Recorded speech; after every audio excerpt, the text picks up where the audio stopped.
हम में से बहुत से लोग अपनी जिंदगी की वैल्यू नहीं समझते और अपने जीवन को ऐसी चीजों में बर्बाद कर देते हैं जिनसे हमारा नुकसान ही होता है।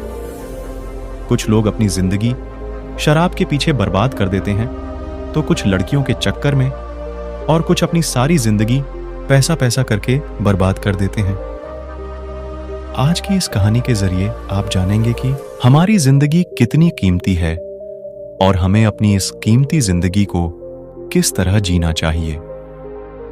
एक बार की बात है, गौतम बुद्ध अपने शिष्यों को जिंदगी से जुड़ी अच्छी बुरी चीजों का ज्ञान दे रहे थे। सभी शिष्य उनकी बातों को बहुत ध्यान से सुन रहे थे। उन सभी में एक शिष्य ऐसा था जिसे प्रश्न पूछने की बहुत आदत थी।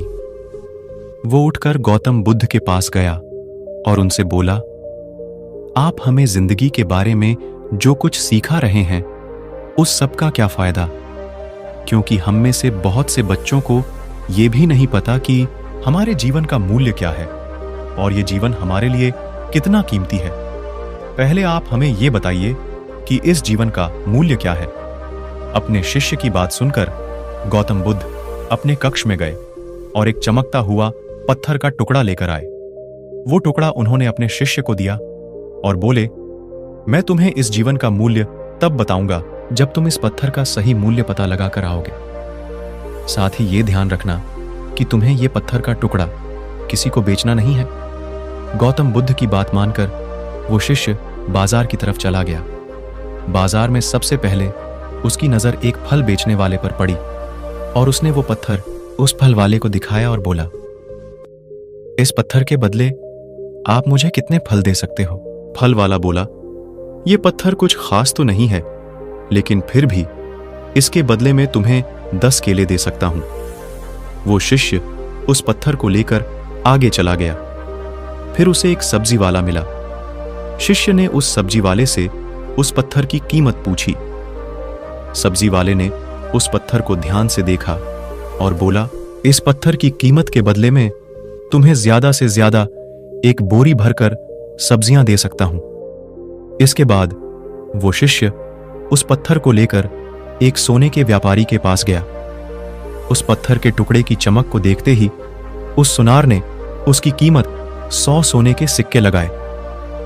शिष्य ने वो टुकड़ा बेचने से मना किया तो वो सुनार उसके बदले 200 सोने के सिक्के देने को भी राजी हो गया, लेकिन शिष्य ने वो पत्थर नहीं बेचा।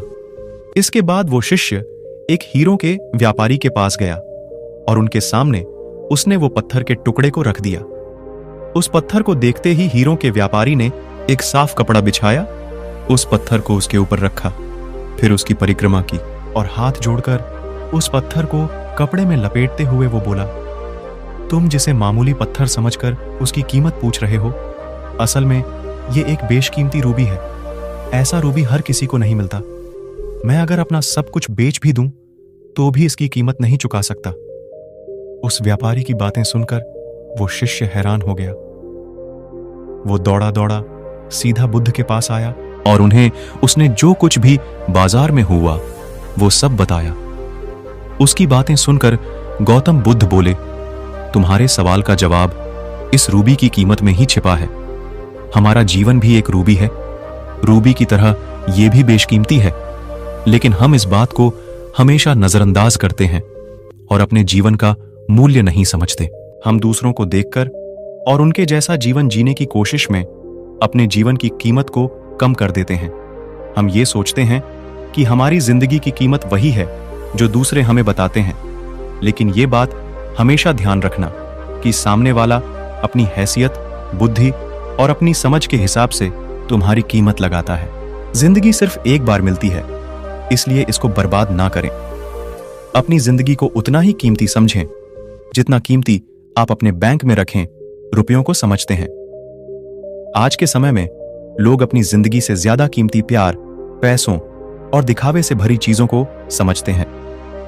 प्यार के चक्कर में लोग सुसाइड कर लेते हैं। पैसों के चक्कर में ऐसा काम करने लग जाते हैं जिससे उनकी जिंदगी बर्बाद हो जाती है। नाम कमाने के चक्कर में उल्टे सीधे काम करने लग जाते हैं। हमेशा याद रखें कि दिखावा करना जरूरी नहीं है, प्यार दोबारा मिल सकता है, पैसा फिर कमाया जा सकता है, लेकिन जिंदगी को फिर से पाया नहीं जा सकता। इसलिए अपनी इस बेशकीमती जिंदगी को अच्छे से जी, हर पल का आनंद लें। कभी ये ना सोचें कि आप इस दुनिया में किसी काम के नहीं हैं, न कभी ये सोचें कि आपकी जिंदगी व्यर्थ है। आपके होने या ना होने से कुछ फर्क नहीं पड़ता। जब भी ऐसे नेगेटिव विचार आपके मन में आए तो खुद को बस ये याद दिलाएं कि जीवन एक रूबी है और ये बेशकीमती है।